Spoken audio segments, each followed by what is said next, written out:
اللہ کے نبی صلی اللہ علیہ وسلم پر ایک مرتبہ درود پڑھنا میری اور آپ کے لیے باعث رحمت بھی ہے، باعث نجات بھی ہے۔ ایک مرتبہ درود پڑھنے سے 10 گناہ معاف ہوتے ہیں، 10 نیکیاں لکھی جاتی ہیں، عافیت کا دروازہ کھول دیا جاتا ہے اور 70 فرشتے آپ کے لیے بخشش کی دعا کرتے ہیں۔ تو رسول اللہ صلی اللہ علیہ وسلم نے اس دین اسلام کے لیے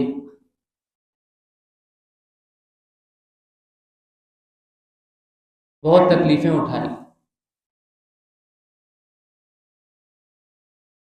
جب تک بات ذات پر رہی تو آپ صلی اللہ علیہ وسلم صبر کرتے رہے۔ آپ صلی اللہ علیہ وسلم نے تیوری نہیں چڑھائی۔ مسئلہ توحید کا تھا تو آپ صلی اللہ علیہ وسلم نے پھر وہاں پر صبر نہیں کیا۔ مسئلہ توحید کا تھا، وہاں رسول اللہ صلی اللہ علیہ وسلم نے کوئی حکمت نہیں دیکھی۔ مسئلہ توحید کا تھا تو رسول اللہ صلی اللہ علیہ وسلم نے للکار کر پکار کر جواب دیا۔ احد کے مقام پر رسول اللہ صلی اللہ علیہ وسلم زخمی تھے نا، آپ صلی اللہ علیہ وسلم حضرت ابو بکر، حضرت عمر، حضرت علی، حضرت عثمان رضی اللہ تعالیٰ عنہم اجمعین ایک پتھر کی اوٹ میں تھے۔ کفار سمجھ رہے تھے کہ ہم غالب آ گئے۔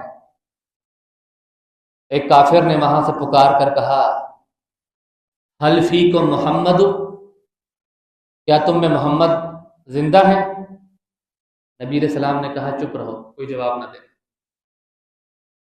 دوسری آواز آئی، حل فیکم ابن ابی قحافہ، کیا تم میں ابو قحافہ کا بیٹا ابو بکر زندہ ہے؟ اللہ کے نبی صلی اللہ علیہ وسلم نے فرمایا چپ رہو، کوئی جواب نہ دے۔ تیسری آواز آئی، حل فیکم عمر، کیا تم میں عمر ہے؟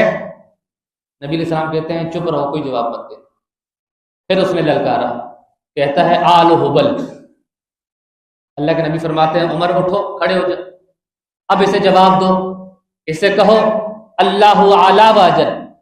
اس نے پھر للکارا، کافر نے پھر للکارا، کہتا ہے ان لنا عزا ولا عزا لکم، ہمارے لیے عزا ہے تمہارے لیے نہیں۔ اللہ کے نبی فرماتے ہیں جواب دو، ان اللہ مولانا ولا مولا لکم، اللہ ہمارا مولا ہے جو تمہارا مولا نہیں۔ حضرت علی بھی وہاں موجود تھے۔ نبی علیہ السلام نے یہ نہیں کہا علی اٹھ کھڑا بول میں ہوں نا مولا، میں یہاں پر موجود ہوں۔ تو جب تک بات ذات کی تھی آپ صلی اللہ علیہ وسلم خاموش رہے، صبر کرتے رہے، لیکن جب بات توحید کی آئی تو آپ صلی اللہ علیہ وسلم چپ نہیں رہے۔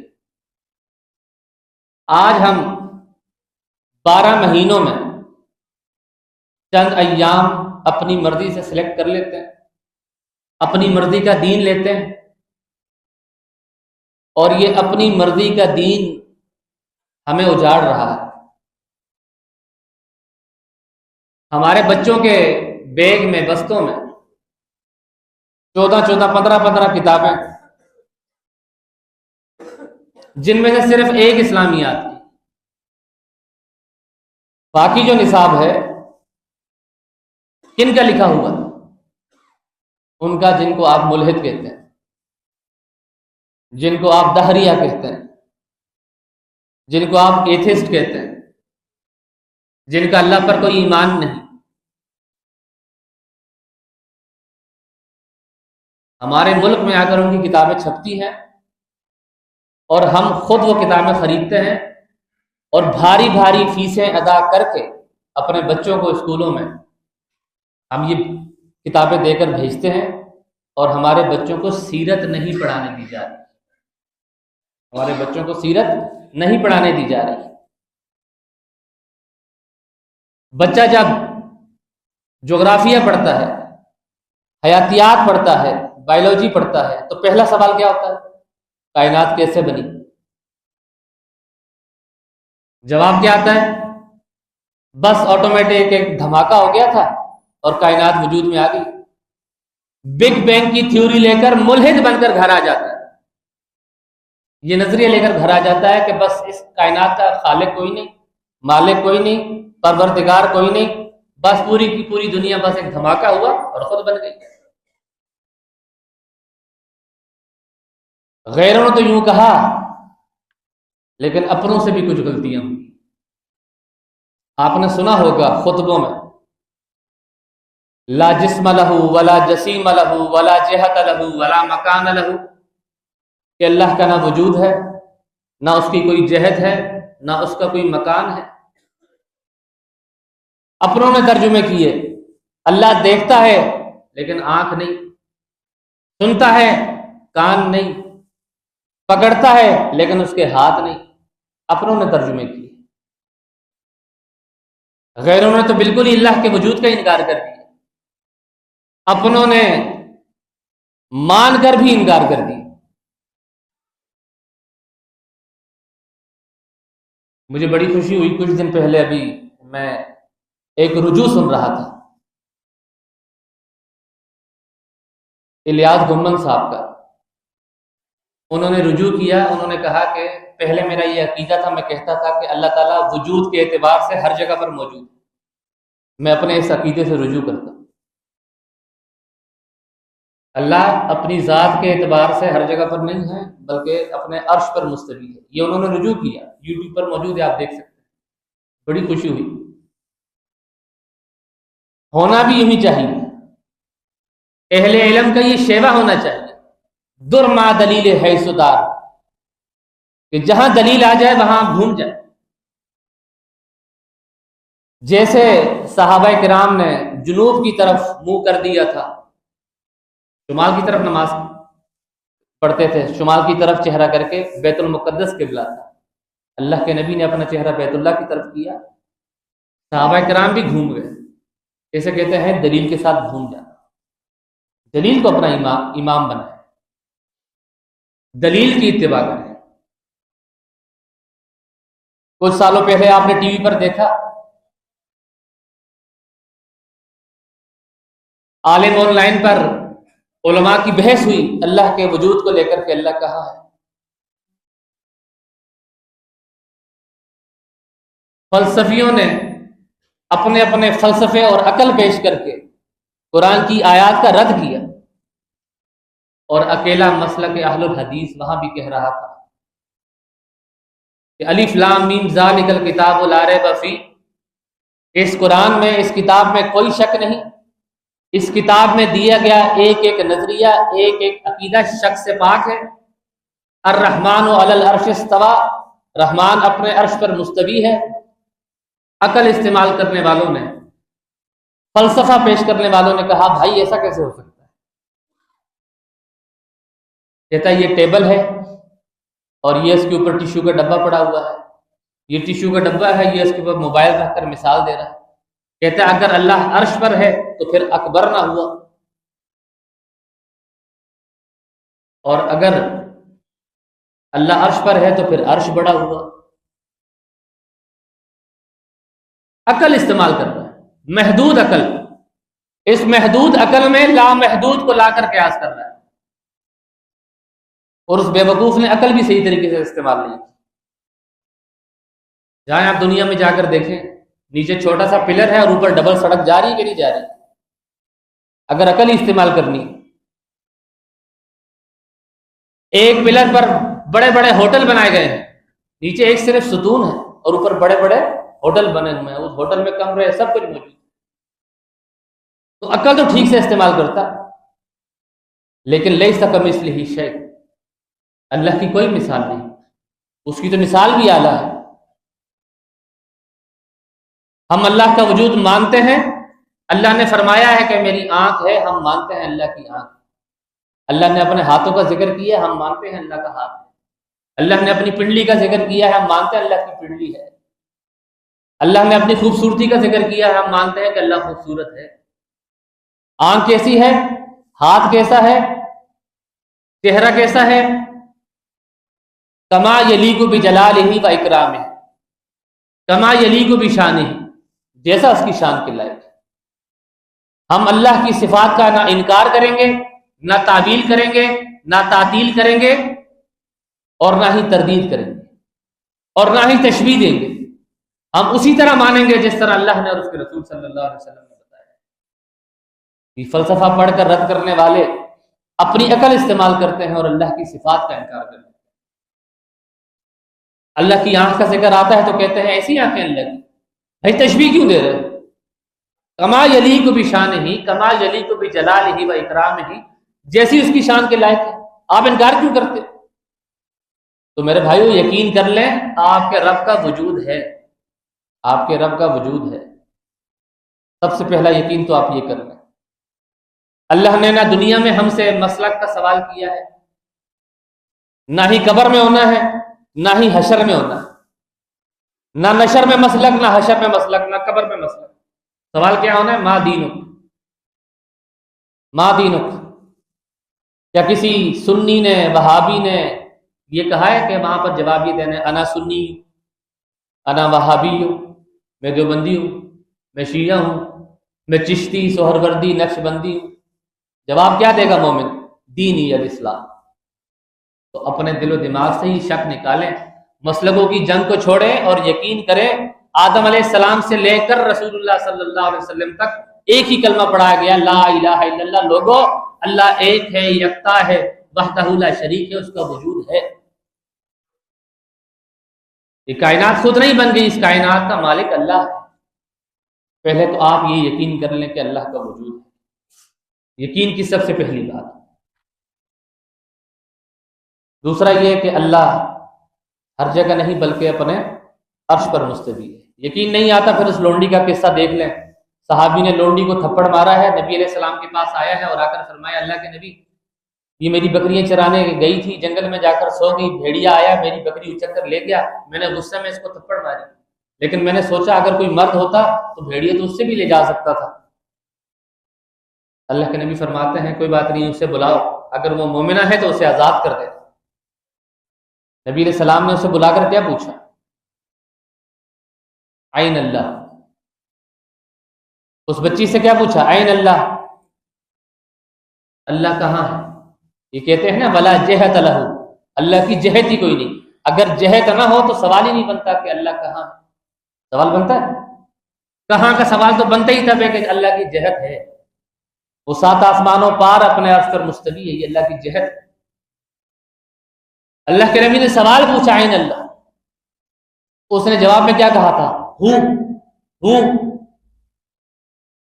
سنا ہے نا آپ نے یک ضربی ذکر ہوں اور 2 ضربی ذکر ہوں، یہاں بھی اللہ یہاں بھی اللہ. 6 ضربی ذکر ناف تک لے جا، 4 ضربی ذکر پتہ نہیں کتنی ضربیں. لیکن جس نبی پر اللہ نے یہ ذکر اتارا اور فرمایا افضل الذکر لا الہ الا اللہ، اس نبی نے یہ ذکر کیا تو کیا.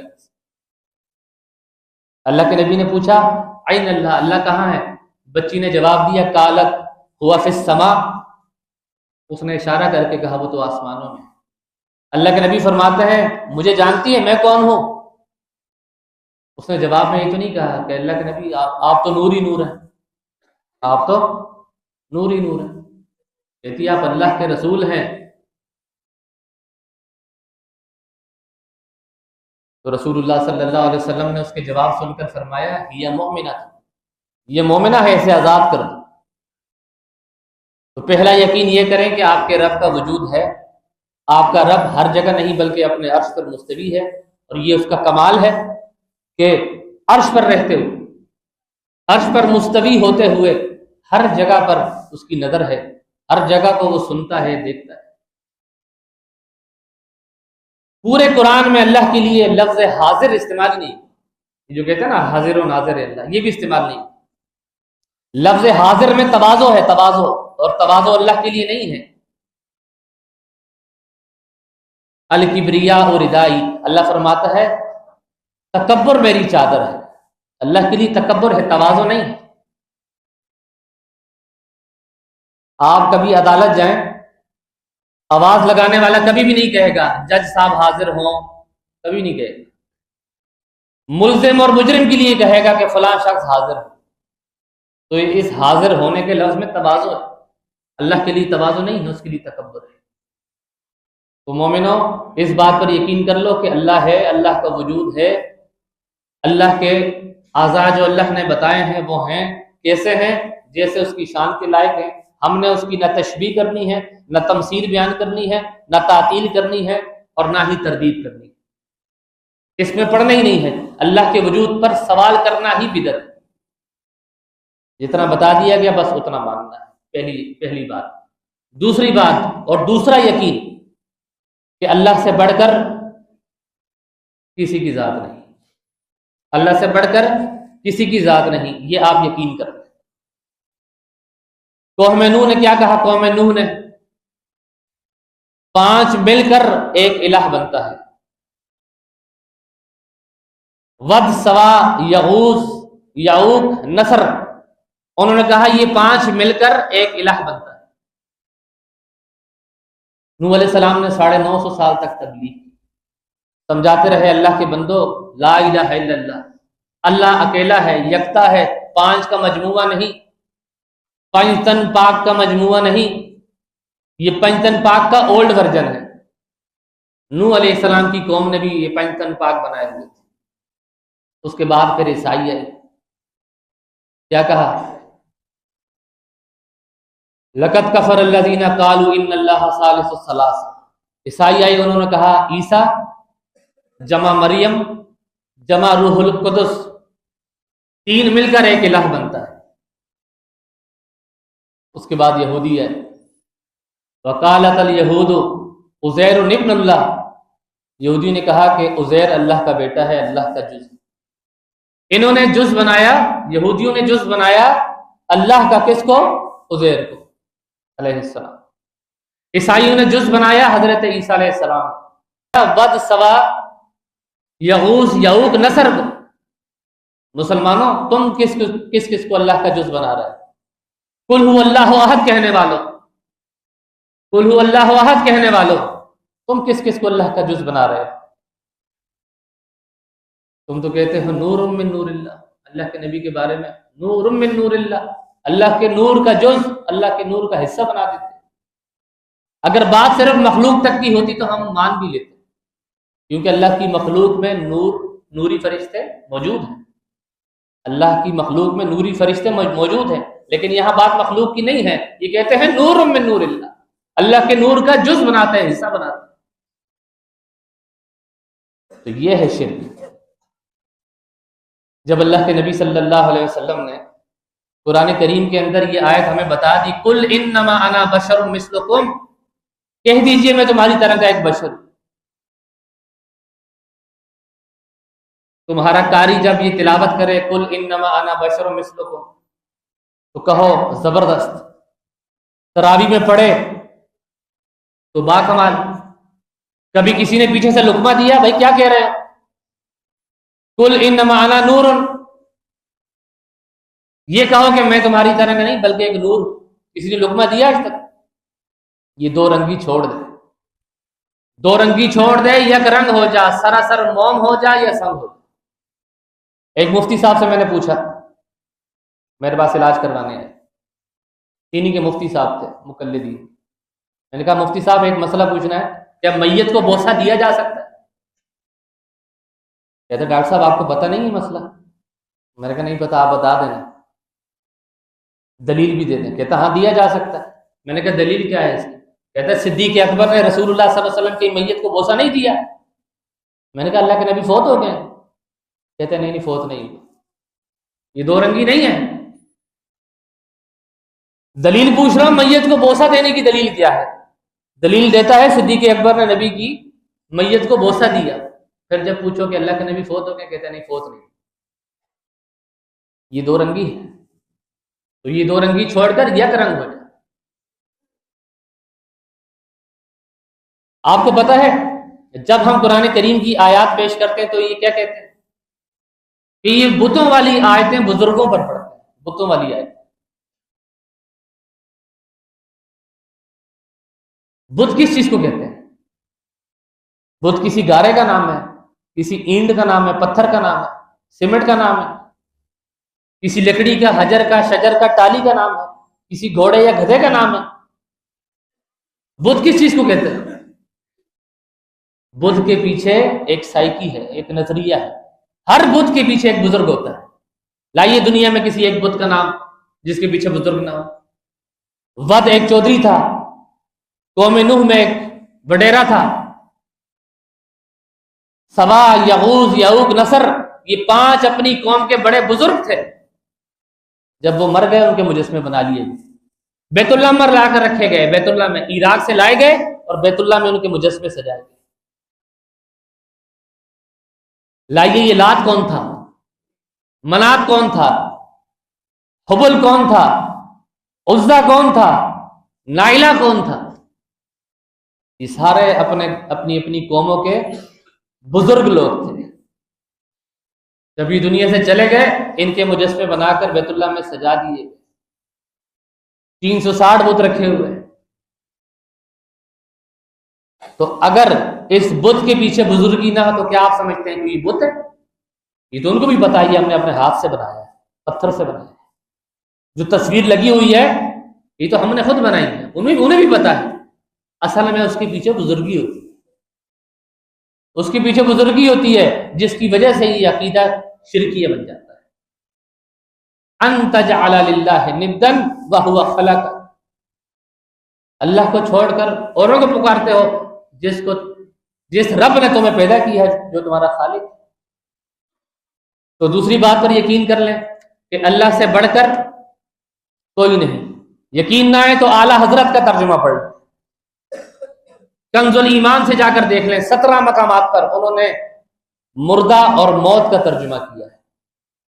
حضرت یعقوب علیہ السلام کی باری آئی، ام کنتم شہداء اذا حضر یعقوب الموت، ترجمہ موت کیا۔ قل ان صلاتی و نسکی و محیای و مماتی، مماتی کا ترجمہ موت کی۔ حضرت عزیر علیہ السلام کا ذکر آیا، فاماتہ اللہ مئتا، یہاں پر ترجمہ مردہ کیا۔ باحیا ترجمہ، باوقار ترجمہ، مکمل اور بہترین ترجمہ۔ لیکن تو پڑھے گا کب؟ جا کے اپنے اعلیٰ حضرت کے ترجمہ پڑھے گا کب؟ تو ہر وقت کسی نہ کسی ہجوم میں رہتا ہے، کسی محفل میں رہتا ہے، کسی جلوس میں رہتا ہے۔ کبھی قرآن کو پڑھ، دماغ سے، دل سے مسلکوں کو نکال کر پڑھ، ہجوم سے علیحدہ ہو کر پڑھ۔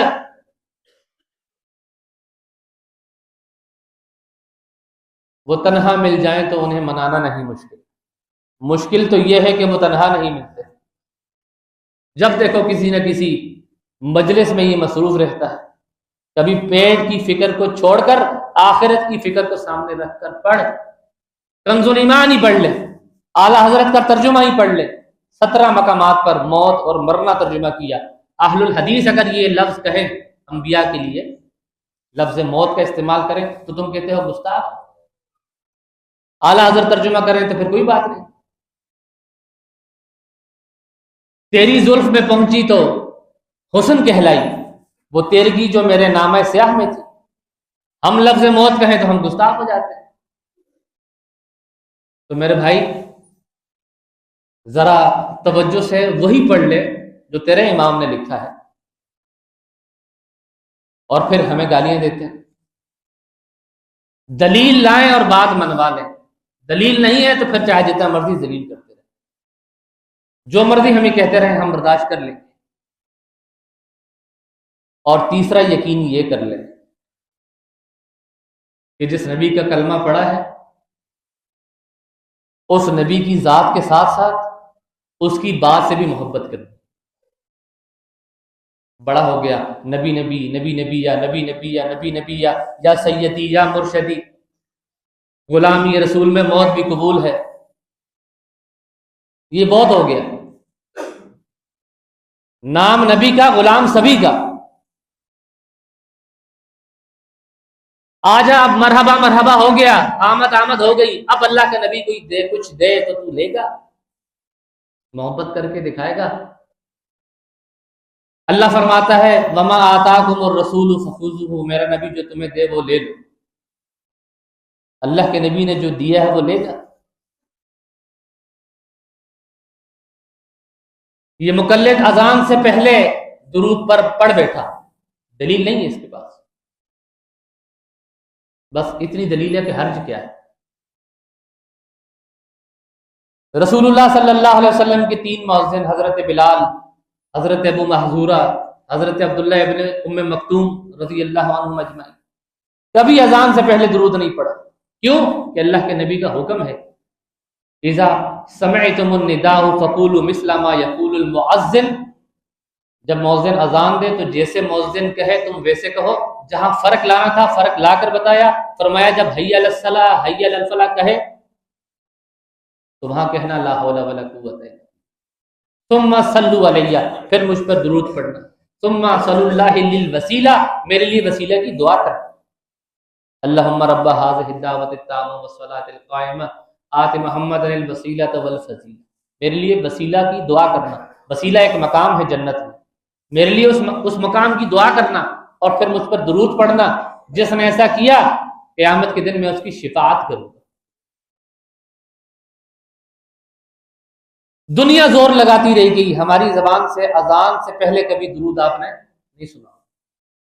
ہم وہ بولتے ہیں جو اللہ کے نبی نے بولا ہے، جو اللہ کے نبی نے نہیں کیا آپ جتنا مرضی زور لگاتے ہیں ہم نہیں کریں۔ آج تک ہم سے یہ نیت نہیں کروا سکے، نیت نہیں کروا سکے۔ کہتے ہیں جی اہل حدیث نیت نہیں کرتے۔ بھائی ہم نے تو پہلے دن ہی نیت کر لی تھی کہ اللہ کے نبی نے فرمایا صلو کما رأیتمونی اصلی، نماز اس طرح پڑھو جس طرح مجھے پڑھتے ہوئے۔ ہم نے تو پہلے دن نیت کر لی، بول کر اللہ کے نبی نے نیت نہیں کی، ہم نے بھی نہیں کی، دل کا معاملہ تھا دل میں رکھا۔ عمرہ کرنے چل، عمرہ کرنے جاؤں تو کہوں لبیک اللہم عمرۃ، حج مفرد کرنے جاؤں تو کہوں اللہم لبیک حجہ، حج قران کرنے جاؤں تو کہوں اللہم لبیک عمرۃ و حجہ، حج تمتع کرنے جاؤں تو کہوں اللہم عمرۃ۔ یہ الفاظ اللہ کے نبی سے ثابت ہے، ہم کہتے ہیں۔ جہاں اللہ کے نبی سے ثابت نہیں ہے وہاں نہیں کہتے۔ آگے چلیے، اللہ کے نبی صلی اللہ علیہ وسلم نے نماز شروع کی۔ کانا رسول اللہ صلی اللہ علیہ وسلم اذا قام للصلاۃ رفع یدیہ، اذا کبر رفع یدیہ حذو منکبیہ او الی شحمۃ اذنیہ۔ اللہ کے نبی نماز شروع کرتے ہیں تو رفع دین کرتے ہیں، اپنے کاندھوں کے برابر یا کانوں کی لو تک۔ تو نے یہ طریقہ کہاں سے لے لیا؟ یہ طریقہ کہاں سے لے لیا؟ دونوں ہاتھ اپنے چہرے کی طرف کر کے کھڑا ہو گیا، یہ طریقہ کس کا ہے؟ کہاں اس کی دلیل؟ وَإِذَا أَرَادَتَ رکوع ہے، جب اللہ کے نبی رکوع کا ارادہ فرماتے رفع یدیہ، پھر رفع دین کرتے، وَرَفَعَ رَأْسَهُ مِنَ الرُّكُوعِ، رکوع سے کھڑے ہوتے تو پھر رفع دین کرتے اور کہتے سمیع اللہ لمن حمیدہ۔ کیا یہ حدیثیں موجود نہیں ہیں؟ بخاری میں نہیں ہے، مسلم میں نہیں ہے، ترمذی میں نہیں ہے؟ اور پھر تجھے شرم بھی نہ آئی، تجھے شرم نہ آئی کہ تو نے کہا کہ یہ تم مکھیاں جھاڑتے ہو، مکھیاں۔ تجھے یہ شرم نہ آئی، تو نے کہا کہ گھوڑے کی دموں کی طرح، شریر گھوڑوں کی دموں کی طرح تم یہ ہاتھ ہلاتے ہو۔ حدیث پیش کرتے ہیں حضرت جابر بن سمرہ نے کہا کہ ایک دن ہم نماز پڑھ رہے تھے، اللہ کے نبی آئے اور فرمانے لگے میں کیا دیکھ رہا ہوں کہ تم شریر گھوڑوں کی طرح اپنے ہاتھوں کو، شریر گھوڑوں کی دموں کی طرح اپنے ہاتھوں کو حرکت دیتے ہو، اسکنوا فی الصلاۃ، نماز میں سکون اختیار کرو۔ اس حدیث کو اٹھا کر رفع دین پر فٹ کر دیا۔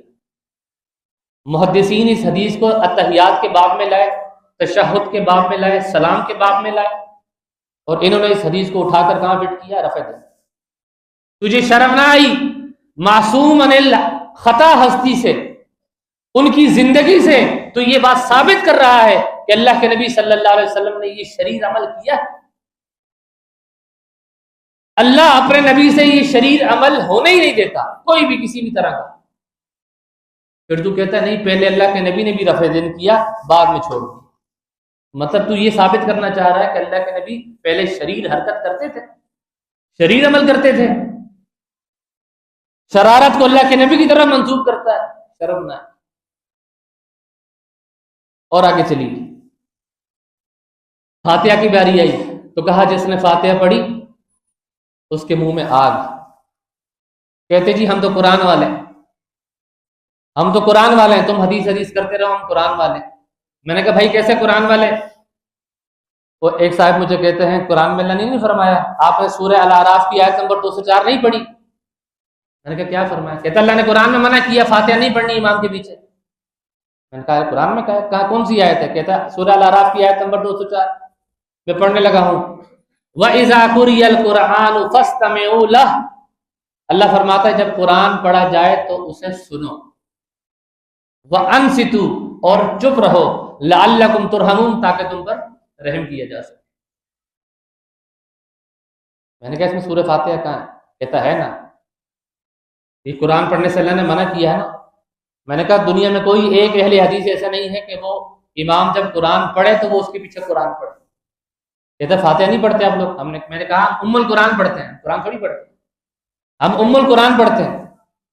اور میں نے کہا اسی قرآن میں لکھا ہے اگلی آیت بھی پڑھ، آیت نمبر 205 بھی پڑھ، سورہ الاعراف کی آیت نمبر 204 کے ساتھ 205 بھی پڑھ. آگے ہی اللہ فرماتا ہے وَاذْكُرْ رَبَّكَ فِي نَفْسِكَ، اللہ کا ذکر اپنے نفس میں کر. سورہ فاتحہ اللہ کا ذکر ہے کہ نہیں؟ اپنے نفس میں پڑھ. فرمایا تضرعاً، اکڑنا نہیں، عاجزی کے ساتھ پڑھو. خیفتاً، اللہ سے ڈر کر پڑھنا. ودون الجہر، زور سے چیخ کر مت پڑھنا. من القول، بالکل چپ بھی مت رہنا، بول کر پڑھنا، ہونٹ ہلنے چاہیے. بالغدو، فجر کی نماز میں. والعصال، مغرب اور عشاء کی نماز میں. ولا تکم من الغافلین، اور مقلدوں کی طرح غافل ہو کر چپ ہو کر پیچھے کھڑے مت ہو جانا. کہتا ہے اس میں سورہ فاتحہ کا. میں نے کہا جیسے 204 میں ہے نا اسی طرح 205 میں بھی. تیری زلف میں پہنچی تو حسن کہلائی، وہ تیری کی جو میرے نام ہے سیاہ میں تھی. ہم نے اس سورہ فاتحہ کو اس لیے پڑھا کہ اللہ کے نبی نے ہمیں بتایا. کیا قرآن نے نہیں کہا وما آتاکم الرسول فخذوہ، میرا نبی جو دے وہ لے لو؟ کیا قرآن نے نہیں کہا لقد کان لکم فی رسول اللہ اسوۃ حسنہ؟ رحمان کہے، اللہ کہے میرے نبی کا اسوہ لو، حسنہ لو، اور تو امت کو بدعت حسنہ پر لگا کر رکھا ہوا، تو بدعت حسنہ سکھاتا ہے. اللہ فرماتا ہے اسوہ حسنہ لو.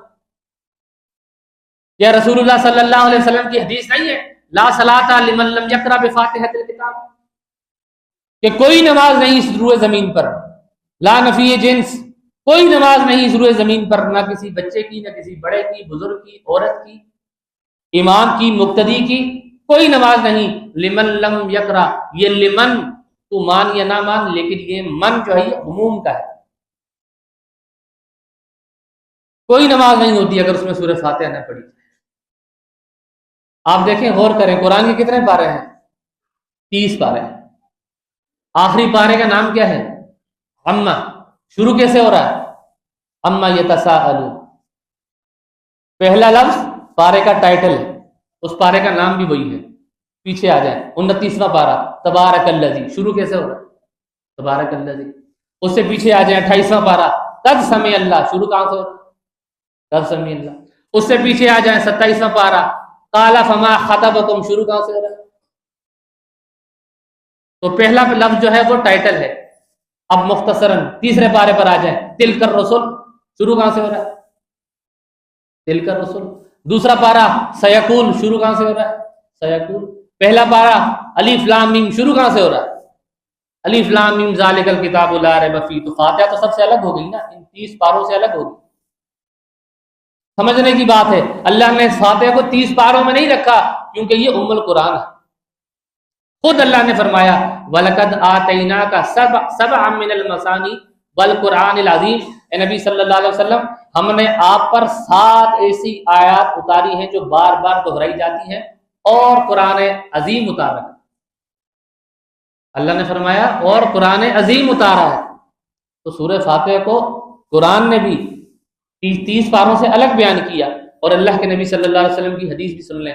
حضرت عبادہ بن صامت فرماتے ہیں کہ نبی علیہ السلام نے نماز پڑھائی، ہم نے نبی علیہ السلام کے پیچھے نماز پڑھی، ہم اللہ کے نبی کے ساتھ ساتھ قرآن پڑھ رہے تھے، اللہ کے نبی نے فرمایا حل تقرون معی، کیا تم بھی ساتھ ساتھ قرآن پڑھتے ہو؟ قالوا نعم، انہوں نے کہا جی ہاں اللہ کے نبی ہم بھی پڑھتے ہیں۔ اللہ کے نبی نے فرمایا قال لا تفعلوا الا بام القرآن، ایسا مت کیا کرو لیکن ام القرآن پڑھا کرو، فانه لا صلاۃ لمن لم یقرأ بها، کیونکہ اس کے بغیر کوئی نماز نہیں ہوتی۔ امام بہقی اس حدیث کو قرات اپنی کتاب قرات کے اندر لے کر آئے ہیں، امام حاکم، امام ذہبی، امام دارقطنی تینوں نے اس حدیث کو صحیح قرار دیا ہے، یہ اللہ کے نبی کا فرمان نہیں ہے۔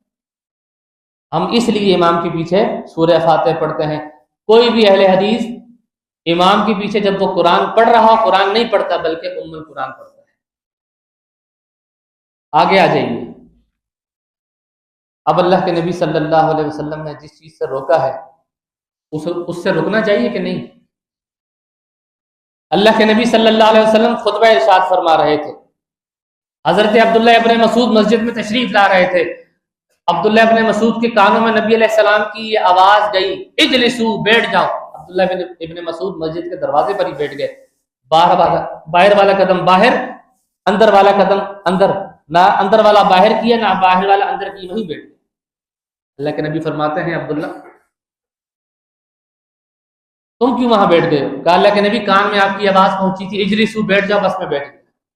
اسے کہتے ہیں محبت۔ اللہ کے نبی نے حضرت عبداللہ ابن عمر کے کندھے پر ہاتھ رکھا اور فرمایا کہ میں چاہتا ہوں یہ جو مسجد نبی کے دروازے ہیں آپ بھی آپ جا کر دیکھیں، دروازوں کے نام ہے نا، باب البدی، باب جبریل، باب الرحمہ۔ اللہ کے نبی صلی اللہ علیہ وسلم نے فرمایا لو ترکنا ھذا الباب للنساء، میں یہ دروازہ عورتوں کے لیے خاص کرتا ہوں۔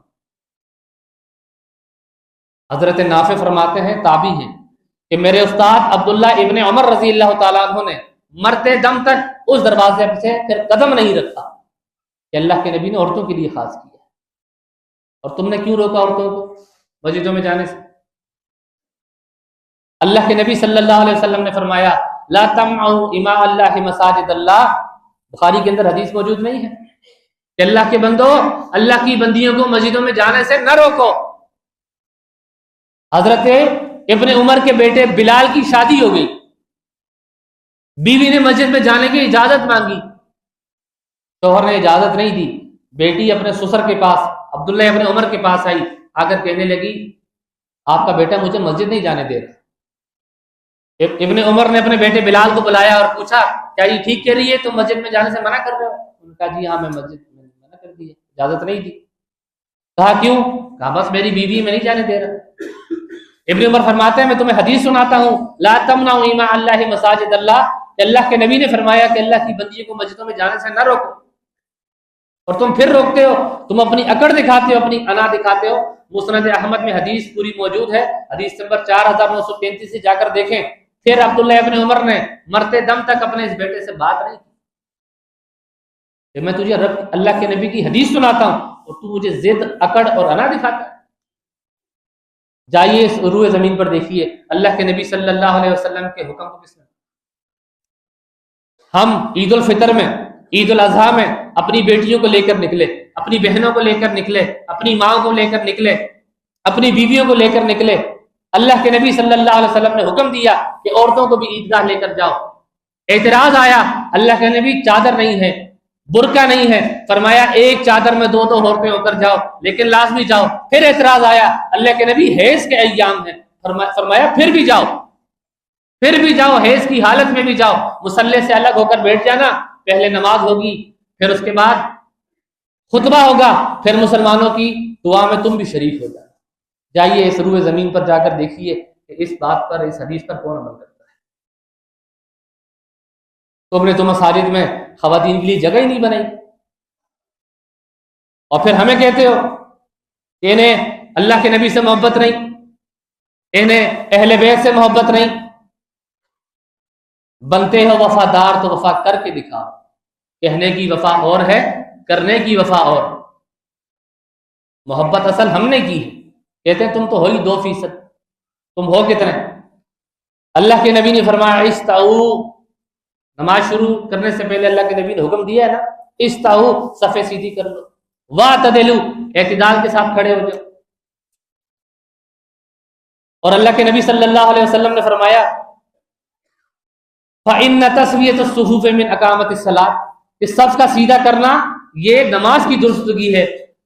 من وصل صفا وصلہ اللہ ومن قطع صفا قطعہ اللہ، جو صف کو توڑتا ہے میں محمد دعا کرتا ہوں کہ اللہ اسے بھی توڑ دے، اور جو صف کو ملا کر رکھتا ہے میں دعا کرتا ہوں کہ اللہ انہیں بھی تو آپس میں ملا کے رکھ۔